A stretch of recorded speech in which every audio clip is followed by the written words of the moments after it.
The economic situation is causing panic at the White House. We have circumstances right now where Donald Trump is trying to figure out, how do I get myself out of this impossible economic situation? As I am recording this segment right now, the Dow Jones Industrial Average is down yet another 800 points. How long can this continue? Well, Trump's getting very desperate.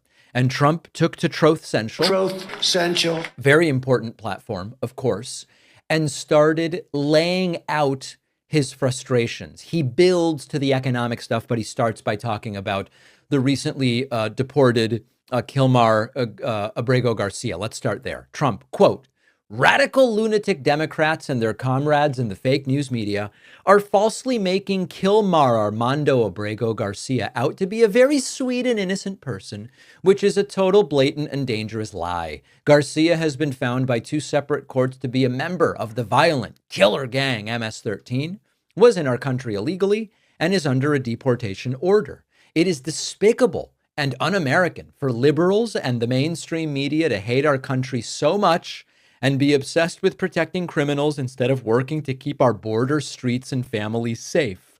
Those lying to the American people on behalf of violent criminals have to be held responsible by the agencies and the courts. Make America great again." So this is Trump's go-to move when his administration is under pressure. Find an immigrant accused of a crime, link them to MS-13, pretend Democrats are holding parades in their honor. Never mind that nobody is saying very sweet and innocent. What we're saying is that even the accused deserve due process. And Trump hates that because due process gets in the way of his political theater. Now, he also calls journalists to be held responsible by agencies and courts for supposedly lying about a deportation case. Understand that that's not law and order. That's authoritarianism. It's punish the press when they say things I don't like. Criminalize speech, criminalize dissent. All right, so then Trump continues into the panicked economic stuff. Quote, "Since our announcement of Liberation Day, many world leaders and business executives have come to me asking for relief from tariffs. It's good to see that the world knows we are serious because we are. They must right the wrongs of decades of abuse, but it won't be easy for them. We must rebuild the wealth of our great country and create true reciprocity. But for those who want the easiest path, come to America, build in America." The even calling April 2nd Liberation Day at this point is vomitous, okay? Especially when we've seen the destruction economically that it has wrought. It's the kind of phrase you slap on a fake holiday in a dystopian novel. He claims world leaders are begging him to lift tariffs, but that's not diplomacy. It's economic hostage taking. Even if Trump is telling the truth, the fact that people are coming and saying, this is terrible, we've got to do something here, that's not the way you deal with issues diplomatically. It's simply economic hostage taking. He wants tribute. That's what he means by reciprocity in Trump speak. You lose and I win. And somehow, I guess, Trump believes tariffs make the country richer, even though every credible economist has debunked this. The tariffs are an import tax on us. Consumers pay it. Business owners pay it. Farmers pay it.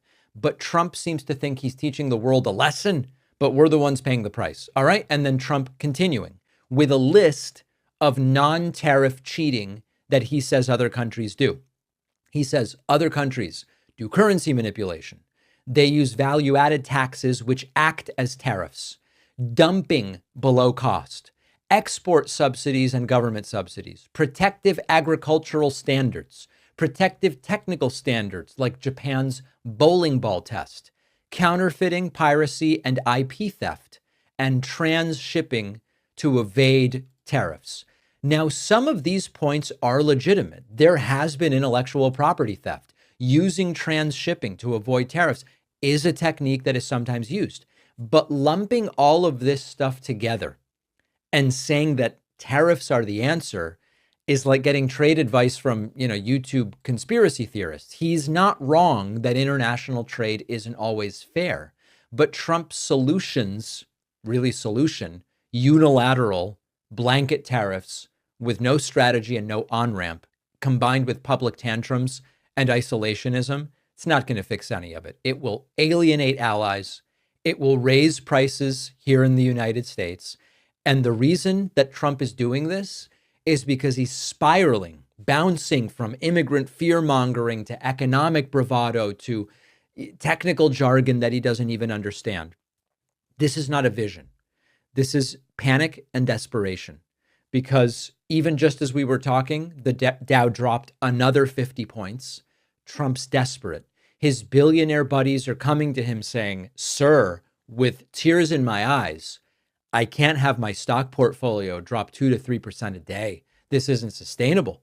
And Trump doesn't know how to save face and how to get an off-ramp from this that isn't completely humiliating, but he's got to try to stop the bleeding. So what does he do? He goes on Troth and he starts saying, everybody's coming to me, begging me for stuff. Let's see where we are another week from now, because the last week has certainly not been good.